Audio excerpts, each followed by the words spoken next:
Hidden Figures, Chapter 18, with all deliberate speed.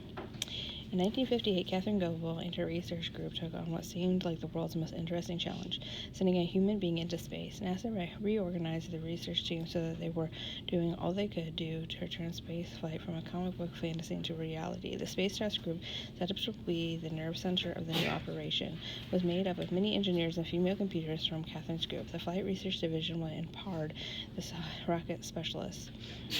The new group decided that the first space mission needed an appropriate name, so they decided to call the effort Project Mercury, named for the god of travelers in Roman mythology. The space program brought a lot of attention to Hampton, Virginia. Unfortunately, even as the engineers and mathematicians at Langley embraced the future, the state seemed stuck in the past, unwilling to let go of its segregationist policies. Virginia's legacy as the birthplace of humanity's first step into the heavens would have to compete with its embarrassing reputation as the country's most outspoken opponent to the integration of public schools. Virginia schools were in chaos. Some schools had tried to comply with the Supreme Court decision requiring states to integrate their schools with all deliberate speed. The governor refused to allow integration, so he ordered that the doors to those schools be chained shut. 13,000 students found themselves sitting at home in the fall of 1958. Black and white families struggled to send their children to private schools or to move their school-age children to live with relatives in other areas where they could get an education. In 1959, Virginia's government finally reopened most of the schools in the state, but the administrators in Prince Edward County, which included Farmville and Dorothy Vaughn's former high school, R.R. Monton, chose to defund the school system rather than integrate. They just stopped giving the schools the money they needed to stay open. The Prince Edward schools remained closed from 1959 through 1964. In other parts of the state, including those of the Hampton Roads area, the school remained open but segregated. Despite the Brown v. Board of Education decision making segregation illegal, in the fall of 1958, the children of Langley's black and white employees returned to their separate routines at their separate schools. Catherine Goebel didn't have energy to spend fighting with the local school system. She didn't approve of segregation, but she wanted her children to get a good education. She continued to push her children to excel in their segregated schools. She was still trying to balance the demands of being a single mother and working at a demanding job.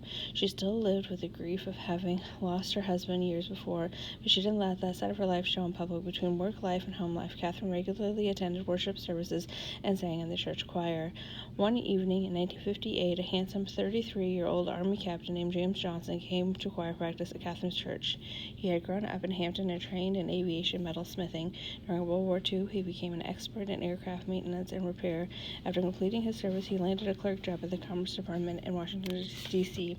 He also signed up for the U.S. Navy Reserve, repairing planes for test flights. He loved planes just as much as Catherine did. Catherine hadn't intended to fall in love, but she and James Jim began dating. Jim's devotion to the military made it easy for him to understand Catherine's commitment to her work at Langley. He was also sensitive to the secretive nature of her work and the long hours it demanded.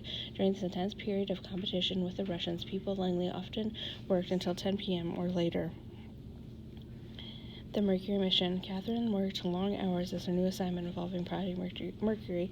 In a less urgent time, the researchers at NASA might have followed a slower and more systematic approach to their work, conducting careful and measured investigations of all possible options in space travel.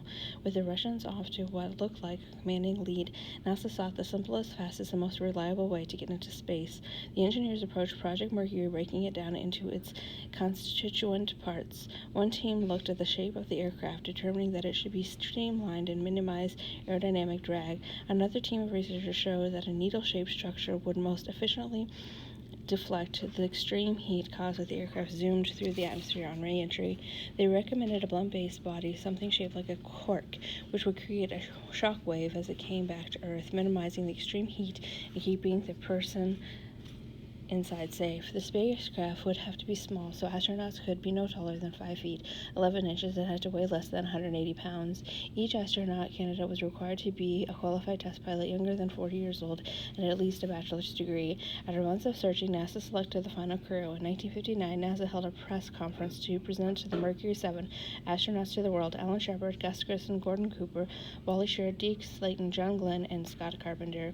There was a great deal of preparation to be done by everyone, from researcher to astronaut, before takeoff of the spacecraft. NASA assigned the astronauts to an office on the Langley campus next door to the Space Task Group. Langley employees loved catching a glimpse of the astronauts, who had become celebrities, walking around the campus. The Mercury 7 trains hard, both physically and in the classroom, preparing their bodies and minds for the unprecedented journey ahead of them. While the astronauts were preparing for this important mission, Catherine Goebel had to calculate the flight trajectories. In other words, she had to plan the exact path that the spacecraft would travel across Earth's surface.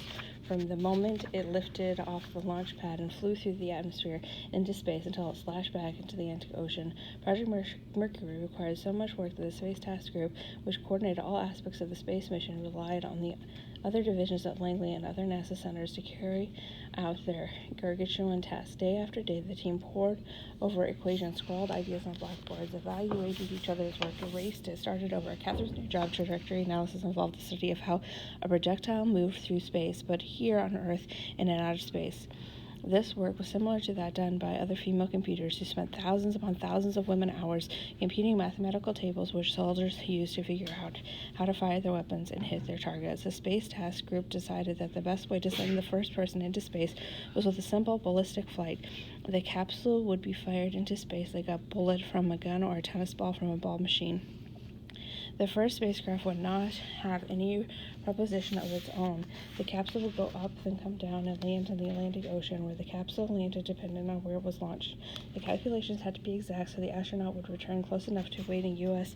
Navy ships to be quickly hoisted out of the water and pulled to safety.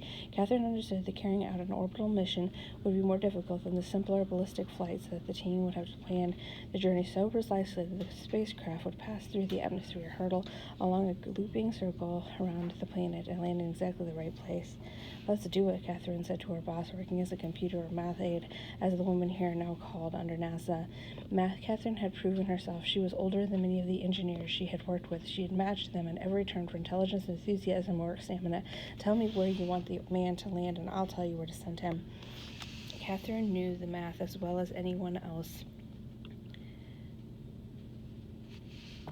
on the team. An engineer named Ted Skoski had resigned the task of preparing the research report, and as a computer, Catherine assisted him. He thought she was smart and he respected her work, so he gave her the opportunity to take on challenging assignments. She had to consider factors that were unique to an orbital flight. For example, she needed to take into account the fact that Earth isn't a perfect sphere, but a little bit squat like a mandarin orange. She also had to factor in the speed of Earth's rotation. Everything had to be spelled out, quantified, and identified. Over the month of 1959, a 34-page research paper began to take shape. It was remarkably complex, filled with equations, charts, and tables of calculation. Catherine should finish the report, said Ted, the engineer she had been collaborating with. She had done most of the work anyway. Catherine's boss, Henry, had a reputation for being less than supportive of the advancement of female employees, but Ted encouraged her to put the finishing touches on her report. Her boss grudgingly gave it in after Ted made the case for her. The report was titled Determination of the Azimuth Angle of Burnout for Placing a Satellite Over a Selected Earth Position. After 10 months of editorial meetings, analysis, recommendations, and revisions, the report was published in September 1916. It was the first time a woman working in aerospace mechanics division had managed to get her name on a research report. For Catherine, the completion of the report marked the beginning of a new phase of her life, not just at Langley, but at home too. Somehow, during the long days of 1959, she accepted an offer even more enticing than being invited to the editorial meetings at work. Jim Johnson asked her to marry him. The couple wed in August 1959. When she put her name on the final draft of her research report, she signed her new name, Catherine G. Johnson.